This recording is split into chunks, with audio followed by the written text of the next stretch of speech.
Hi there, I'm Aidan from BYD UK and welcome to our ATTO 2 handover video.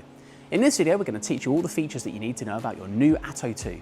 But don't worry, if there's something in particular you wish to learn about, you can skip to the point in the video to learn about that particular feature. Let's get started. Firstly, there are ways to use your key in this car, but there are different ways that we can do that. So let's just start off with the car key. You can lock the vehicle with the button from the top here, unlock the vehicle with this button here, press this button twice and it will activate the lock for the boot. And then this button here right at the bottom, if you hold it down for around 3 to 4 seconds, it's going to get the vents running in the car, great for in the winter period. Another feature you can also use is of course the smartphone NFC capability or the NFC key card capability as well. This comes from standard with the vehicle and all you have to do is just wave it against the mirror like so. And then of course through the BYD app you can go through the process of setting up your smartphone to do the same feature to lock and unlock the vehicle. Next it comes to charging cables. So to understand charging cables we have here a 3-pin charger which allows you to charge the car from a 3-pin plug. So very simply at one end there is a 3-pin, at the other end it goes into the car. The second type of charger you're going to get is what we call a Type 2 charger. This charges the car a bit quicker, up to 11 kilowatts charging with this cable. Depending on the spec level of your ATTO 2, you may also have this cable here, which we call a vehicle to load cable. All ATTO 2s can use vehicle to load, but this cable adapter here is what you'll need to do it. You can plug it directly into the charge port and power devices directly off of this cable, a great feature. When it comes to trim levels for the ATTO 2, there are 2 different trim levels. We have the Boost trim, which is a 51.1 kilowatt hour battery pack with a BYD Blade battery inside. And then the Comfort trim also has a BYD Blade battery, but a larger 64.8 kilowatt hour battery pack. Alongside the Boost and Comfort, there are a few different trim differences as well in terms of different features. Now we move on to the inside of the ATTO 2, and one of the first things you're going to want to do is get yourself nice and comfortable. So we're going to go through our seating controls, our steering wheel controls, and our mirror controls. So we'll start off with our seating controls. Down by the side here, you're going to have the choice to be able to actually adjust your seat, which is electric seats from standard, which are 6-way adjustable. I can move them down, I can move them up, I can move them backwards or forwards. And then the back part of the seat, I can move backwards or forwards. So that's my adjustments for the seat. Next is the steering wheel. A manual adjustment underneath the steering wheel, just push it down to release it, and I can move that to exactly where I need it to be, outwards or inwards and up and down. Once I'm finished, I can just push that firmly up and that's all done. Finally, it's going to be our mirror controls. Pushing the button either here or here to signify which mirror I wish to use, and an up, down, left and right adjustment to adjust that mirror to where I want it to be. So next we're going to look into steering wheel controls and indicator stalk controls. We'll start with the left-hand side of the steering wheel. There is a button located just here on the left-hand side, and that allows us directly to activate the lane keeping assistant for the adaptive cruise control. The next button along is our 360 panoramic cameras. And then the next button after that is then some further options for the actual screen in front of us. After that, we've then got our controls at the top here, which change the distance for the adaptive cruise control, and then a rocker to allow us to set our speed for the adaptive cruise control. Then we have the right-hand side. We have a button to activate the voice assist. We then have a button to answer phone calls, and then a button to either reject phone calls or access further menu settings on the screen in front of you. Then you have a left and right button to search through tracks, radio stations, settings, whatever it might be. And this, of course, will be our volume controller, which we also have located down here, which we'll show you in a moment. Depending on which car you've previously come from, you might find this next bit a bit confusing. But what we've actually done to make things easier for you is we've put the gear selector up onto an indicator up here. So literally you can just click it down for drive, up for reverse, press the button on the end for park, and then of course a neutral in the middle.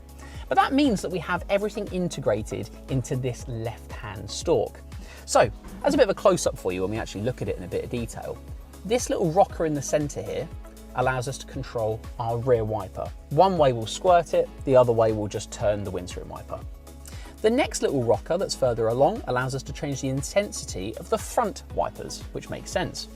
But of course we need to make sure that we have access to our lights. So if you pull towards, that will then flash people if you needed to do so, and pushing away of course for full beam at night time. If you wish to then squirt the front screen, you can press this button on the end here. So now we have the center console area, and you'll notice there's a couple of little buttons here, so I'm going to talk you through them just now. This little rocker here allows you to adjust your driving mode, so you can put the car into an eco mode, a sport mode of some kind by rocking it up and down. The next one along is your hazard warning button. The next one along allows you to then of course choose whether you want to use auto braking, so that means that you can lift off of the brake and it will hold the vehicle in place. Some people also call this auto hold. The start stop button is in the center of the car, that's that button just there. We can change the regenerative braking. We have two settings in all of our cars, which is either standard, the car will act as if it's like a petrol or diesel car. It will kind of, when you lift off the accelerator, it will kind of coast effectively. Or you can set it to high, and then it will actually feel like it's slowing the car down, but it's actually regenerating energy for you to use at a later occasion. The front windscreen, of course, to turn on the air conditioning, and the volume button. Slightly above there, we then have a wireless charging area for your smartphone. Now this is a standard feature in the ATTO 2, and what's really cool about this is it's actually 50 watts, so it can charge smartphones very fast if they're able to, and it's also ventilated as well, so it's going to keep your phone nice and cool whilst it then charges it. The other area on this other side just here is the NFC location, so if you're using the smartphone feature to lock and unlock the car with that mirror at the top mirror, you can of course put your phone into there to then start the car. Underneath, just under here, we also have two USB-C connections and a micro SD card connection for connecting devices and or SDs. So now we're going to mainly center in on this screen that you can see here, our 12.8-inch rotatable touchscreen. Now rotatable, what that actually means is that down here I've actually got a button that I can press, and that's going to then rotate the screen to a portrait format instead of landscape. It's a great feature, it's standard on all BYDs. It's a fantastic thing to show off. Now, if I just put that back into the position where it is, you'll see that it was on a bottom bar at the bottom of the screen.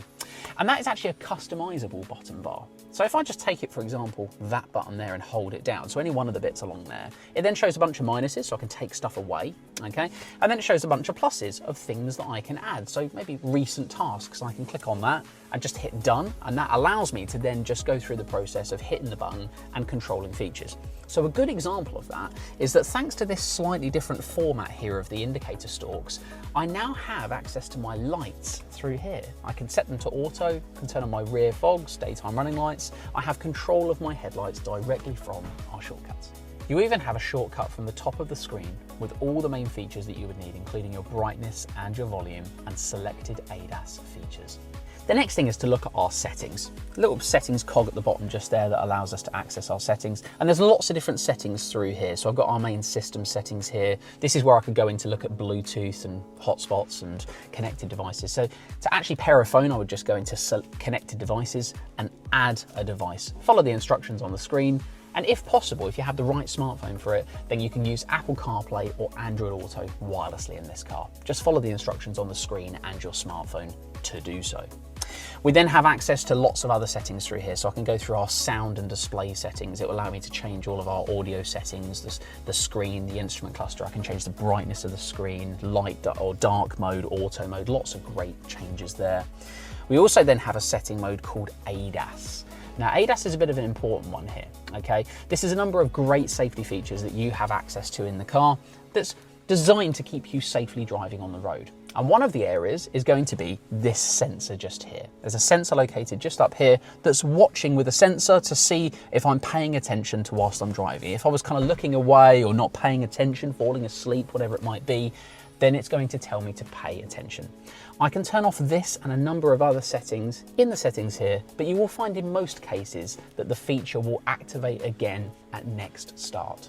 So some features can be turned off fully, but some of them activate at next start. And the reason for this is to make sure we have the safest settings activated to keep us as safe as possible on the road.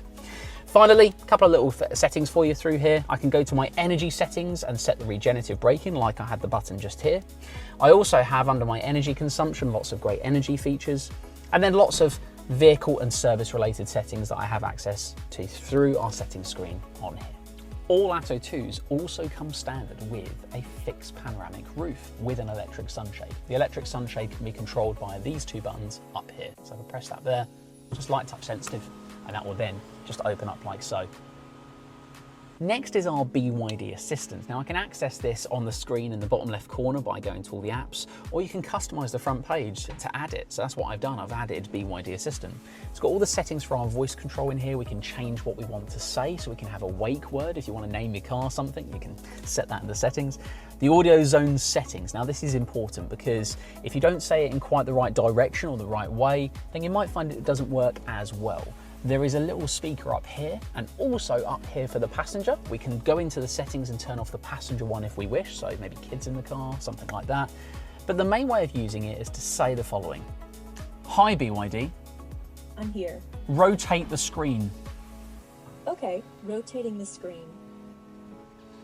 Our voice control is a great feature and really easy to use. We can even go into the settings of the voice control and go to voice skills. So it'll actually show you all the things that you can say at that moment.